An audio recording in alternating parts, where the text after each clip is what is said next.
Hello everyone, SP classes वाहिनी के online channel में मैं विजय कुमार आप सभी का स्वागत करता हूं। आज की क्लास में हम लोग पढ़ेंगे प्रतिरोधों का श्रेणी क्रम संयोजन और समांतर क्रम संयोजन। इन दोनों का हम लोग पहले डेरिवेशन देख लेंगे, इसके लिए क्या फार्मूला जनरेट होता है और इसके बाद इससे संबंधित न्यूमेरिकल के बारे में पढ़ेंगे। आइए देखते हैं प्रतिरोधों का श्रेणी क्रम संयोजन। प्रतिरोधों का श्रेणी क्रम संयोजन।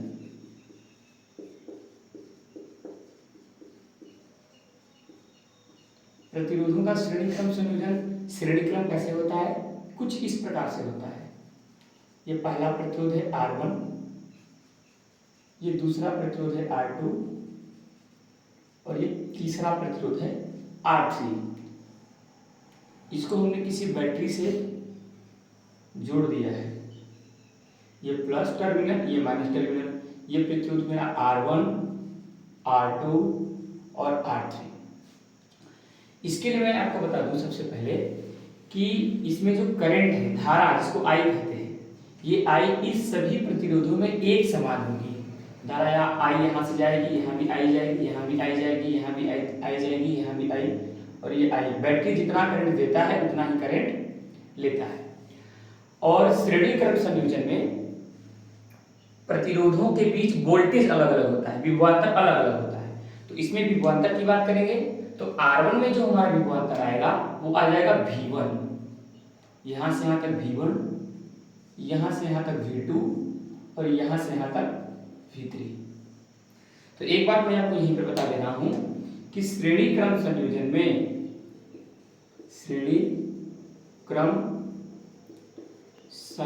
में प्रत्येक प्रतिरोध में धारा समान होती है। धारा समान होती है। और दूसरी बात कि श्रेणी क्रम संयोजन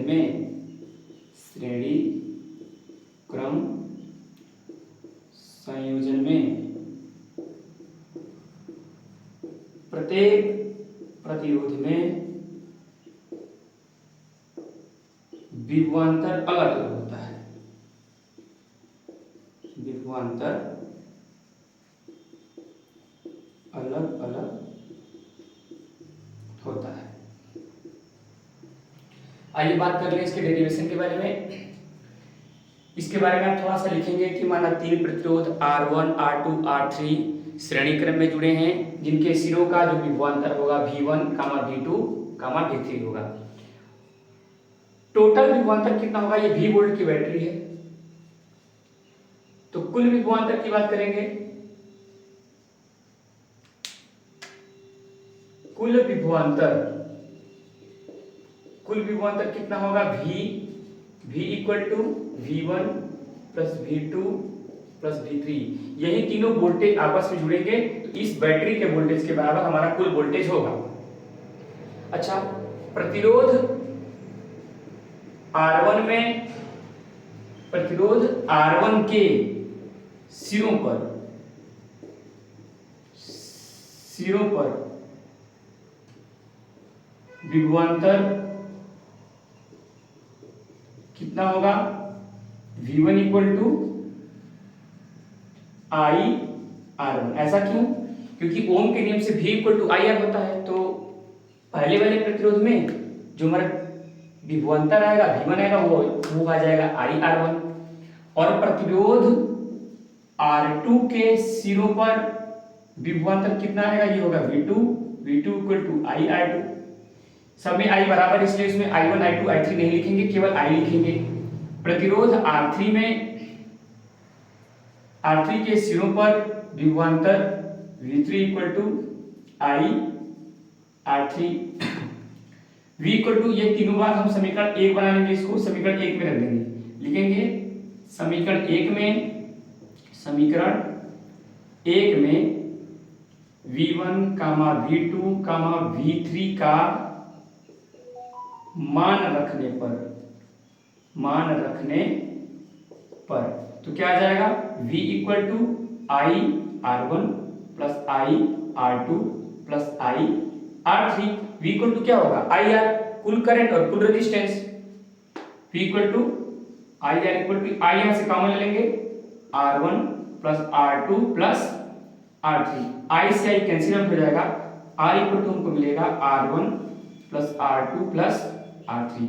ये हमारा कौन सा क्रम है, श्रेणी क्रम संयोजन है। और श्रेणी क्रम संयोजन के लिए हमारे लिए फार्मूला आता है R equal to R1 plus R2 plus R3। अच्छा, इसके पहले आप V equal to V1 plus V2 plus V3 लिखने से पहले आप यहाँ ओम का नियम भी लिख लेंगे। ओम के नियम से, ओम के नियम से, और ओम का नियम क्या था, V equal to I R. और फाइनल जितना इसका वोल्टेज होगा और जितना ये टोटल वोल्टेज V होगा और इसमें करंट आई जाएगा, तो V इक्वल टू क्या हो जाएगा, आई आर। ये हमारा कौन सा क्रम संयोजन है, श्रेणी क्रम संयोजन है। इसके लिए आप डेरिवेशन देख लेंगे, R equal to R1 plus R2 plus R3। इसके बाद हम लोग पढ़ेंगे समांतर क्रम संयोजन। ये हमारा श्रेणी क्रम संयोजन है। इसके बाद हम लोग पढ़ेंगे समांतर क्रम संयोजन। समांतर क्रम संयोजन के बारे में बात करेंगे, फिगर चेंज करेंगे।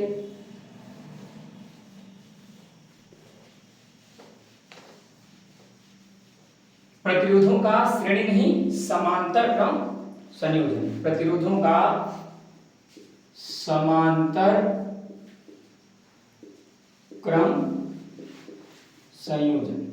समांतर क्रम संयोजन में क्या करते हैं, प्रतिरोध को समांतर क्रम में जोड़ेंगे। कैसे जोड़ेंगे, तीन प्रतिरोध ले लेते हैं, R1, R2 और R3। ये तीन प्रतिरोध हम लेंगे और तीनों को तीनों समांतर क्रम में जोड़ेंगे। एक बैटरी से यहां जोड़ देंगे।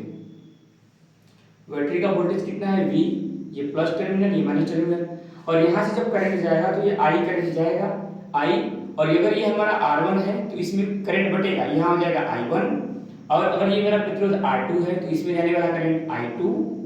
और ये अगर हमारा R3 है तो इसमें करंट जाने वाला करंट I3। और ये तीनों करंट आपस में यहाँ मिल जाएंगे और हमारा हो जाएगा I equal to I1 plus I2 plus I3। क्योंकि अभी बताया कि बैटरी जितना करंट देता है उतना टोटल करंट ये लेता है।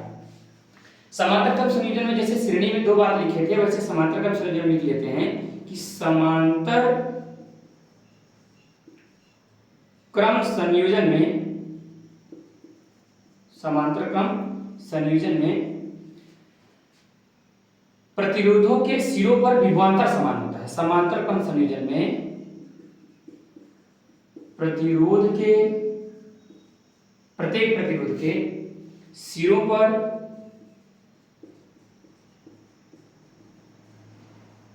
विभवांतर समान होता है, समान होता है। ये बात आपको याद रखनी पड़ेगी। दूसरी बात क्या बदलेगा, तो धारा बदलेगी।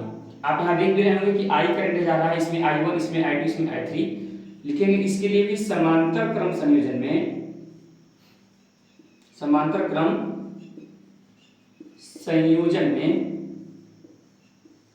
प्रत्येक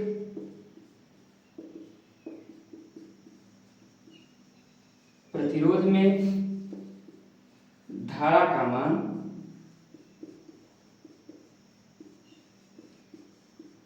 अलग अलग होता है, अलग अलग होता है।